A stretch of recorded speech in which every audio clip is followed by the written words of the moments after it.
Hey everyone, of course, welcome to the next edition of Forum Bites. In this episode, we continue our conversation about the seed moderator process and actually focusing on what you do at the second meeting.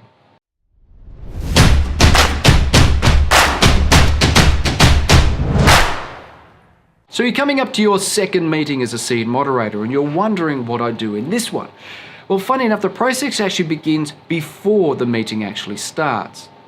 You use the communication model that you agreed on at the first meeting to start reminding them about items that you need them to prepare for the forum.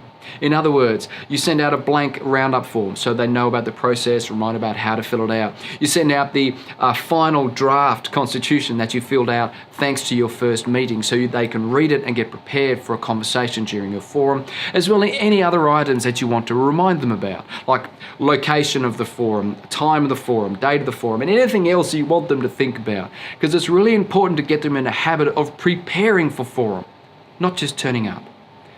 Of course, naturally comes to your forum meeting day and you start your forum process off as normal with a confidentiality reminder. Then, of course, you would then go into your roundups.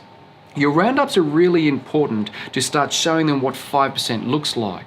And the best way to do that is for you to do your roundup first. You need to emulate the 5% and show them what it looks like to be vulnerable and talking about the real critical items, not just the superficial ones.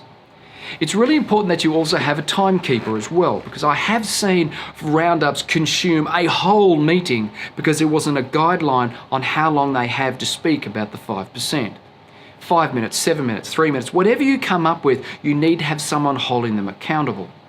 What I've seen work well is you start a little bit high, like 7, 8 minutes each, and then you dwindle that down as they become more adept at the 5%. Because it is a learned skill. I certainly didn't come into my forum understanding how to do it, and my roundups took way too long at the very beginning.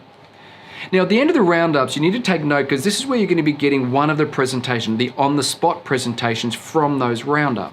So you would choose someone who would want to make a presentation on whatever item they brought up in their roundup, and you would choose 2 coaches, one to actually coach and one to observe. Because it's really important that you're part of that process. You take them out of the forum and you watch how the presenter talks about the problem and the coaching process. And it's really important that you get 2 there so you get 2 birds with 1 stone.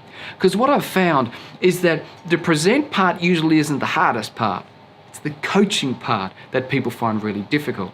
And if you get 2 at once, knowing that one is the coach and one is the observer, you get to train more people quicker in getting used to the process.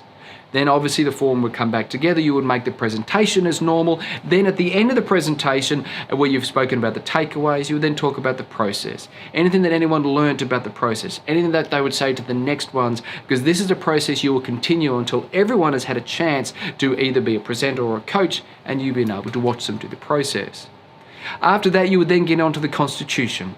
You bring out the final draft and get everyone to agree to that, because that draft is then finalised and used for the next 6 to 12 months, depending on how long you're there, so that you can hold people accountable.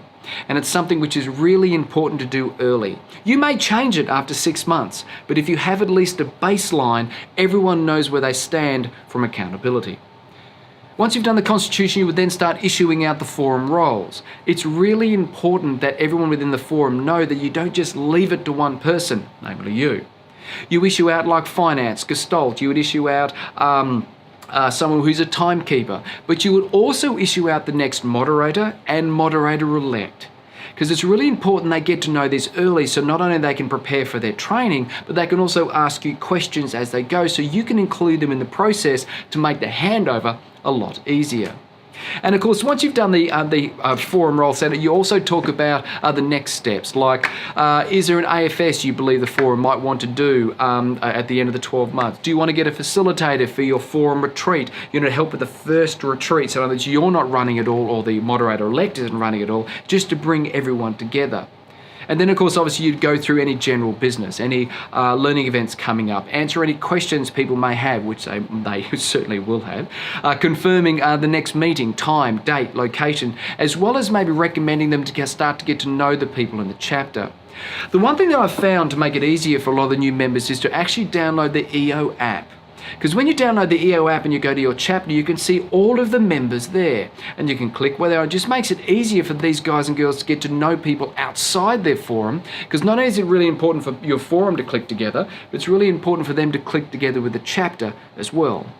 Now obviously the next video we're going to be going through meeting 3 and 4, but as always, if anyone's got any questions, please leave them in the comments section. If you haven't subscribed already, you know what to do. Just hit that subscribe button now, and as always, I'll see you in the next episode.